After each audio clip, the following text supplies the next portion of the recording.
13 persone arrestate, 12 kg di cocaina sequestrati e 50.000 euro che erano frutto dell'attività di spaccio. Vasta operazione antidroga della sezione narcotici della squadra mobile di Treviso che ha sgominato una banda specializzata nello smercio di cocaina tra Veneto, Emilia, Lombardia e Toscana. Capofila dell'organizzazione, composta quasi interamente da persone tra loro legate da parentela, è un 45enne balcanico, Mark Mitia.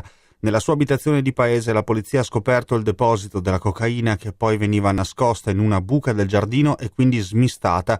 L'unico italiano coinvolto nell'inchiesta è un 34enne, Andrea Giuliato, fratello del sindaco di Casale sul Sile Stefano.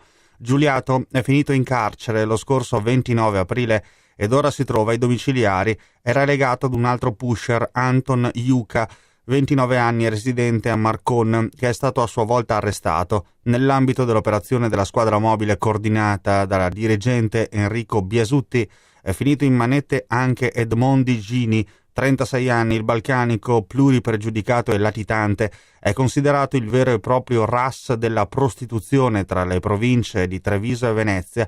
Le manette per lui erano scattate a fine gennaio, quando il balcanico raggiunse in gran segreto Preganziol. Avrebbe dovuto prendere parte ad una sorta di vertice con gli altri sodali dell'organizzazione. Sì, sono un'attività importante che ha fatto la sezione narcotici della squadra mobile in collaborazione con la procura, il dottor De Lorenzi. È un'attività iniziata nel mese di novembre e conclusasi a fine aprile. E vede coinvolte 13 persone, un quantitativo ingente di sostanze stupefacenti, interessava totalmente la provincia di Treviso e principalmente 12 albanesi e un italiano. Un'attività grossa, di rilievo, che ha prodotto un risultato importante. È stato spezzato un'attività di spaccio. Sì, a Paese trovava la sede principale uno dei tre fratelli, che era la mente del gruppo ed era la zona da cui partivano le forniture per tutti gli spacciatori, che si portavano anche da fuori provincia qui a Treviso per caricare droga e poi magari andarla a distribuire anche in province diverse. Ecco sì, in uno dei momenti centrali dell'indagine ci rendiamo conto che i contatti con l'Albania avvengono attraverso questa figura di questo latitante che ha un mandato di cattura che pende su di lui e che capiamo dalle telefonate essere solito fare la spola con l'Italia, quindi lui